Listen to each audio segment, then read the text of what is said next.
Italy was burning. The sky thundered every day. Towns disappeared overnight, and no one could tell which one would be next. During the Second World War, the skies over Italy were filled with fire. After the Allied invasion in 1943, American forces pushed northward through the Italian peninsula. To weaken the German army, bombers flew daily missions, destroying railways, bridges, and supply depots. It was a time when every town could become a target, often without the pilots even knowing who lived below. One of those targets was a small mountain settlement called San Giovanni Rotondo. It had no military importance, but by mistake or confusion, it appeared on one pilot's list.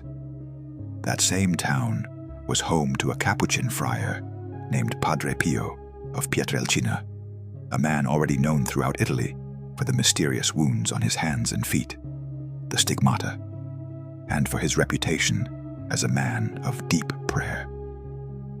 On the day of the mission, an American pilot approached the area at high altitude. As he prepared to release his bombs, something happened that no one could explain. According to his own account, a figure appeared before the aircraft. A friar dressed in brown, standing in the sky with his arms raised. Startled, the pilot tried to continue the mission, but the bombs refused to drop. He checked the systems. They were functioning perfectly. The controls would not respond, as if held by an unseen force. The pilot abandoned the mission and returned to base. When the aircraft was inspected, nothing was found to be wrong. Everything worked exactly as it should. Some weeks after the failed bombing mission, the pilot was stationed near the city of Foggia. Stories began to circulate among the Allied troops. Rumors of a friar who lived on a mountain, a man whose prayers were said to protect the villages from destruction. The pilot listened.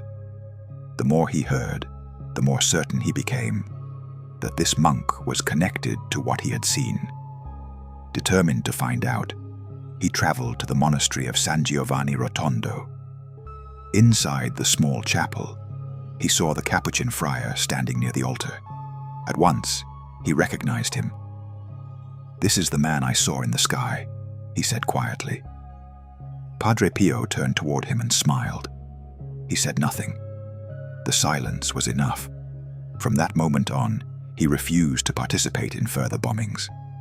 The man who once carried death in his wings now carried a story, one he would repeat for the rest of his life, that somewhere over southern Italy, God himself had stopped his hand. He carried that moment for the rest of his life, the memory of a sky once filled with war, and a single man, hands raised toward heaven, who turned violence into peace. This story, recorded in several accounts and retold in the biography Padre Pio, the true story by C. Bernard Ruffin, became one of many wartime testimonies connected to the friar of Pietrelcina. For the soldiers who served in Italy, it was a moment that seemed to defy reason, a brief interruption of war by something that felt unmistakably divine. But why did God intervene and not allow the destruction of San Giovanni? God chose to protect that town because in that hidden corner of the world lived a man through whom he would speak again. Through Padre Pio, God would remind the modern world, so proud of its science, so sure of its disbelief, that miracles are real, that sin is real, and that heaven and hell are not ideas, but realities that touch the human soul. When the American pilot saw the friar in the sky, he didn't just witness a miracle of protection. He witnessed a message that said, "This place is sacred. The hands you see raised toward heaven are the same hands through which my mercy flows. I will not let you destroy what I have chosen to reveal." It was the same voice that had spoken in Fatima when the Mother of God showed children the reality of hell and called the world to repentance. In San Giovanni Rotondo, that same divine mercy took another form, not in the visions of children, but in the wounds of a man. The stigmata of Padre Pio were not simply signs of suffering. They were proof, painful, living proof, that Christ's passion is not a story from the past.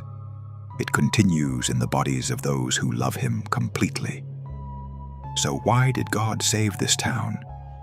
Because through one humble friar, he wanted to show the modern world what it refuses to believe: that the supernatural is not gone, that miracles have not ended, and that even in an age of war, disbelief, and pride, he still reaches down into history to remind us, I am here.